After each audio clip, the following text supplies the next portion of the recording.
साईडला या थोडं गाडीकडे ते पत्र नावलं पुढे नावलं कवडे कचरा करू तुम्ही खाली गाडी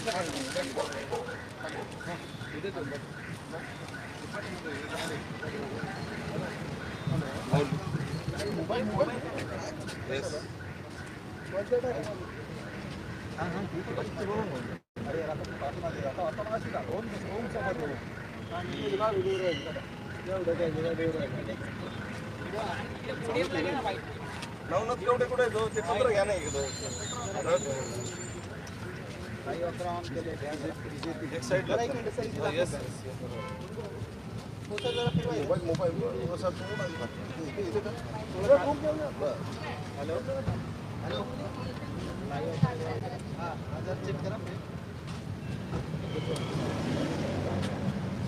आगे या ना सर्वजण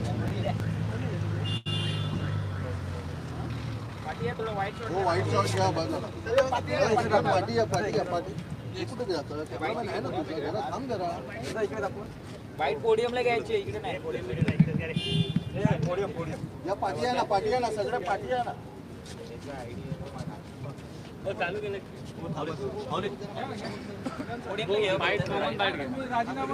इकडे पोडियम कोण बोलणार ऐका ना सर नाही ऐका ना प्लीज प्लीज प्लीज कार्यालय समोर घ्या ना प्लीज कार्यालय समोर घ्या ना हो चला ना थोडा पाठवून चला जरा कार्यालय समोर घेऊ मला त्यांना हे आपण असं घेऊया सर प्लीज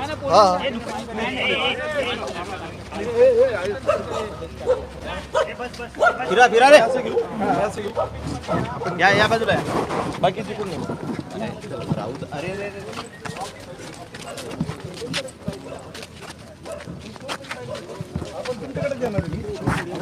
येणार सर एक मिनिट सर मागे या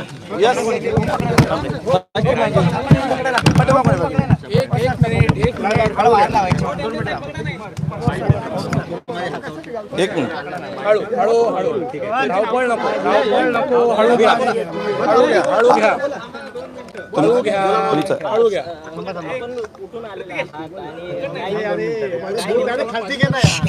एक मिनिट हाँ यस बोलिए आपण कुठून आलेला आहात नेमकी काय मागणी आहे आणि काय राजीनामा देणं किती जण आहात आज या ठिकाणी आम्ही अहिल्याबाई दक्षिण अहमदनगर मतदारसंघ 37 शेवगाव तालुक्यातून आम्ही भारतीय जनता पार्टीचा मी सुनील रामचंद्र असणे शेवगाव व माझ्याबरोबर आलेले सर्व भारतीय जनता पार्टीचे पदाधिकारी कार्यकर्ते आणि मतदार आम्ही गेल्या अनेक दिवसापासून वरिष्ठांकडे कळवत होतो की गेल्या 5 वर्षाच्या कालखंडात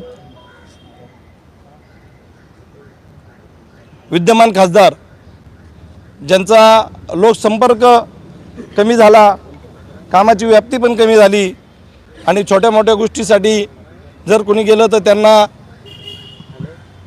व्यवस्थित उत्तर न देणं त्यांचा फोन न उचलणं या सगळ्या बाबीमुळं अख्ख्या दक्षिण मतदारसंघामध्ये त्यांच्याबद्दल थोडीशी नकारात्मक घंटा वाजायला लागली आणि निवडणुकीच्या निमित्ताने गेल्या 4-6 महिन्यापासून काहीतरी इव्हेंट साधायचा लोकांशी संपर्क करायचा ह्या भावनेतून त्यांनी मग ते साखर डाळ वाटपाचा कार्यक्रम असेल लोकांना भावनिक करून आपण शिर्डीला जाऊया एखादा छोटा मोठा सांस्कृतिक काम करायचं पण आमचं त्याच्यापेक्षाही असं म्हणणं होतं जर आपण चांगल्या पद्धतीने जर लोकांसमोर गेलो असतो तर निश्चित पद्धतीने आपल्याला आमच्यावरती सुद्धा ही वेळ आली नसती आज दक्षिणेमध्ये जर विचार केला नगर जिल्ह्याच्या हे अहिल्यानगर दक्षिण लोकसभा 37 या मतदारसंघात जर विचार केला तर आमच्यासारख्या जुन्या कार्यकर्त्याला गेले मी 40 वर्ष जनसंघ भारतीय जनता पक्ष असा आम्ही प्रवास करीत आत्तापर्यंत इथं आलेलो आहेत माझ्यासारख्या एका सामान्य कार्यकर्त्याला असं वाटत होतं की जर उमेदवारी द्यायची होती हा नगर जिल्हा आपल्याला पुन्हा एकदा काबीज करायचा होता तर आमच्या भागामध्ये जे जुने जाणते कार्यकर्ते होते, मान्य नामदार राम शिंदे असतील, कर्डील साहेब असतील, माझ्या शेवगा पाथर्डीचे आमदार मोनिकाताई असतील, नगर जिल्ह्याचे अध्यक्ष मान्य बेरड सर असतील, अभयजी आगरकर असतील, किंवा उत्तरेमधले जर द्यायचे होते तर किमान विवेकजी कोलेसारखा तरुण तडफदार माणूस जो कार्यक्षम पद्धतीने काम करत राहिला असता, अशा लोकांना जर दिली असती तर निश्चित पद्धतीने मोदींच्या 400 पार होतीलही. पण माझ्यासारख्या कार्यकर्त्याला खंत आहे की त्या 400 पारमध्ये एखाद्या वेळेस माझा जिल्हा मागा पडता कामा नये. या भावनेतून खरं पाहता आम्ही न्याय मागण्यासाठी पक्ष कार्यालयाकडं माझं स्वतःच्या पदांचा राजीनामा देण्यासाठी आणि प्रार्थना करा. अजूनसुद्धा काही वेळ गेलेली नाही आहे. भविष्याकडे जर आपल्याला 400 पार करायचे, आमची नगर दक्षिण ही अहिल्यानगरची जागा त्याच्यामध्ये राहिली पाहिजे अशी मनातील भावना घेऊन आम्ही खरं प्रदेश कार्यालयाकडं विनंती आणि प्रार्थना करण्यासाठी आम्ही आलेलो आहोत.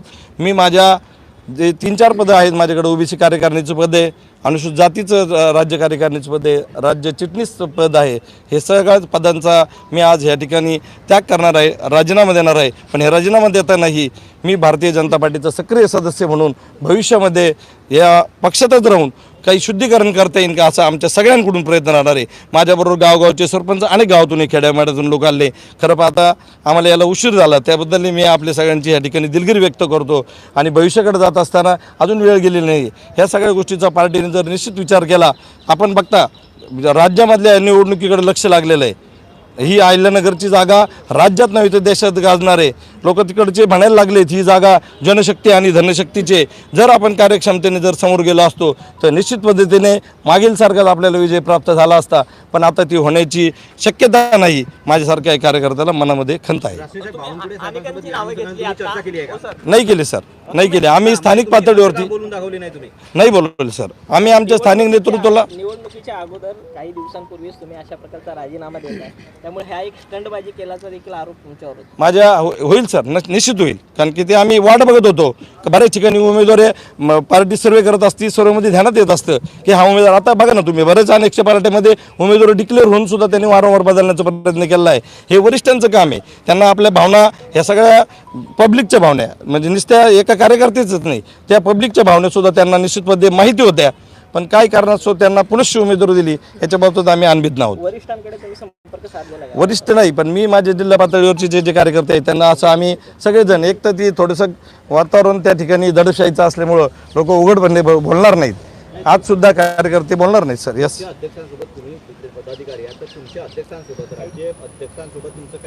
पक्षामधले जे पदाधिकारी आहेत अतिशय दुहीचं वातावरण असल्यामुळं त्यांच्याशी बोलण्यात आलेलं नव्हतं.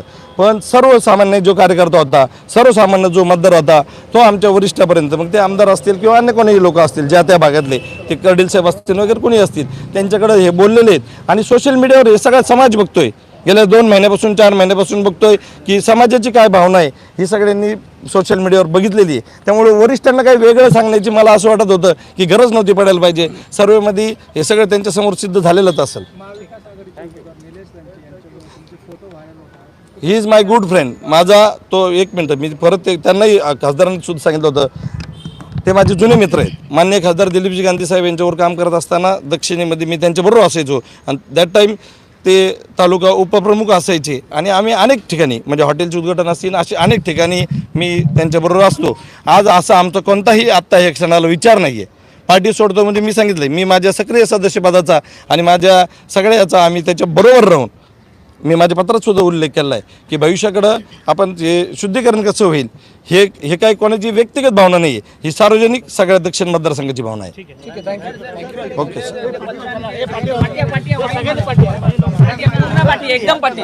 एकदम पाठी अजून पाठी आहे ना.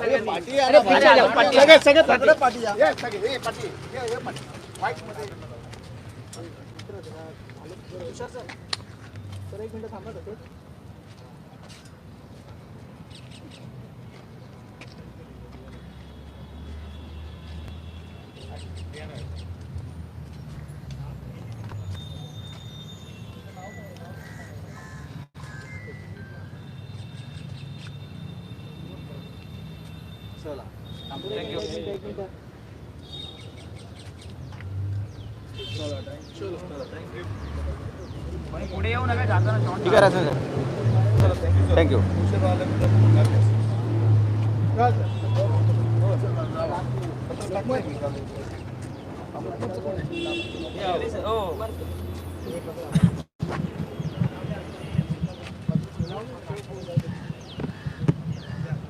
ठीक आहे जावा चला जा आतमध्ये. थँक्यू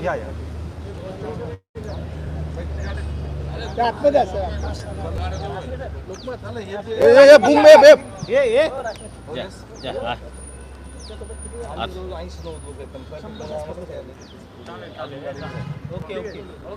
चला जाओ जाने की बिजली थी रुको भाई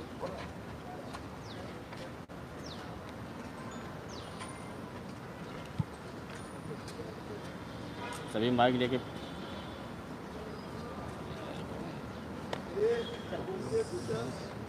बस ना